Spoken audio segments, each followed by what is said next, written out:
विधानसभेचा जय हो, लाल बावटे की जय, लाल बावटे की जय, कामगार एकजुटीचा जय हो, कामगार अंगणवाडी कृती समितीचा विजय हो, अंगणवाडी कृती समितीचा विजय हो। हे वैभव चालू कर।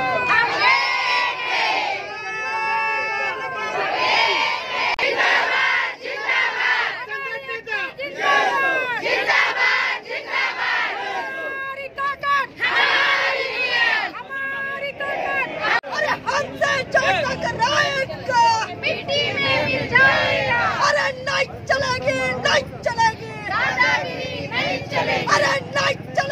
नहीं चलेगी, दादागिरी नहीं चलेगी।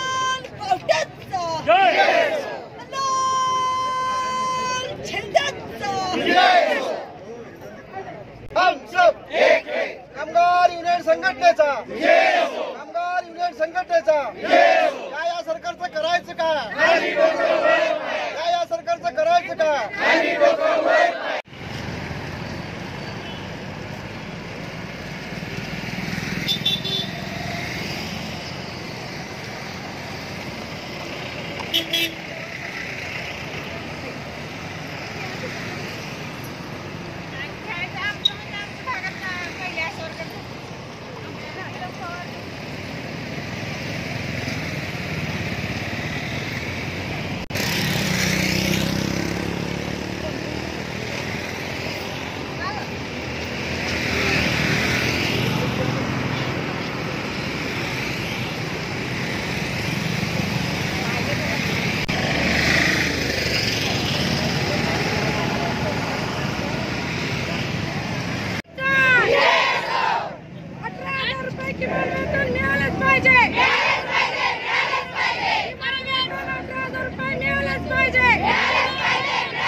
आज संपूर्ण देशभर कामगार आणि शेतकरी एकवटलेला आहे। मागच्या 2 महिन्यापूर्वी सलग 2 दिवसांमध्ये केंद्र सरकारने शेतीविरोधी धोरण पहिल्या दिवशी आणलं आणि त्याच्याच दुसऱ्या दिवशी कामगार विरोधी धोरण आणलं।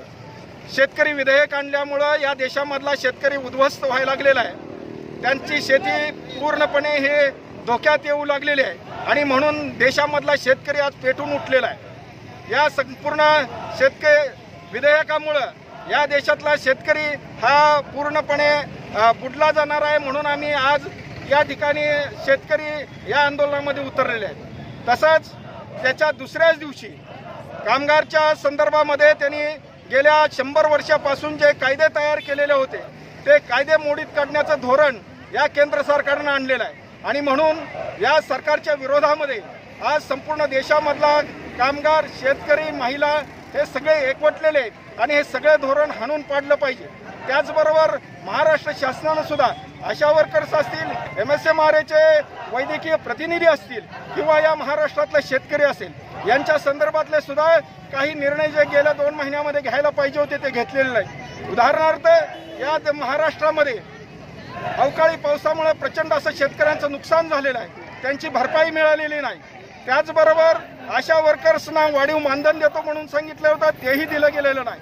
आणि त्याचबरोबर या महाराष्ट्रामध्ये जे महामार्ग तयार व्हायला लागले त्या महामार्गांचे जे शेतकरी जे आहेत, जे बाधित शेतकरी आहेत, त्या बाधित शेतकऱ्यांचे सुद्धा प्रश्न प्रलंबित आहेत आणि म्हणून या संपूर्ण महाराष्ट्रामध्ये आज सांगली जिल्ह्यामध्ये सुद्धा आम्ही CITUच्या आणि किसान सभेच्या नेतृत्वाखाली संपूर्ण शेतकरी कामगार हे आंदोलन करीत आहोत. भविष्य काळात जर या संपूर्ण मागण्यांकडे या केंद्र सरकार असेल किंवा महाराष्ट्र सरकार असेल यांनी दुर्लक्ष केलं तर अधिक तीव्र असं आंदोलन उभा करेन हा इशारा आज आपल्या माध्यमातून आम्ही देत आहोत. केंद्रीय राज्य कामगार कर्मचारी संघटना यामध्ये संघटित असंघटित सर्व क्षेत्रातील कामगार आज रोजी इथं निदर्शनं करण्यासाठी आलेले आहेत. या निदर्शनाचा दिवस आज ठरवलेला आहे. तो केंद्र शासनाविरुद्ध जे किमान वेतन आहे ते किमान वेतन त्याचबरोबर जे कामगारांचं शोषण चालू आहे त्या शोषणासाठी एकत्रित आलेलं आहे. या निदर्शनासाठी जिल्ह्यातील सर्व संघटना यामध्ये प्रामुख्यानं निवारा बांधकाम संघटना, ग्रामपंचायत कर्मचारी संघटना, आशा वर्कर्स, अंगणवाडी सेविका, त्याचबरोबर किसान सभा यासह पोस्ट स्थानिक स्वराज्य संस्थेमधले कर्मचारीसुद्धा, जिल्हा परिषद कर्मचारी, पोस्टाचे, MSCB वर्कर्स फेडरेशन, BSNL मधील कामगार सर्व एकत्रितरित्या आज रोजी इथं आलेले आहेत. केंद्र शासनानं जे कामगार कायदे जे 44 आहेत ते मोडीत काढून 4 कामगार कायद्यांमध्ये त्याचं एकत्रीकरण केलेलं आहे. ते कामगार कायदे पूर्णतः कामगाराविरोधी आहेत व कामगारांचं शोषण करून भांडवलशाही पद्धतीनं एकत्रीकरण करणारे आहेत. त्यामुळं त्या केंद्र शासनाचा आज जाहीरपणे निषेध करण्यासाठी आज सर्व कामगार संघटना एकत्रितरित्या कृती समितीच्या माध्यमातून आलेल्या आहेत. त्यामध्ये सर्व कामगारांनी आज रोजी इथं येऊन शासनाचा निषेध करून जे कामगार कायदे मोडीत काढण्याचा डाव आहे तो हाणून पाडण्यासाठी एकत्रित आलेले आहेत.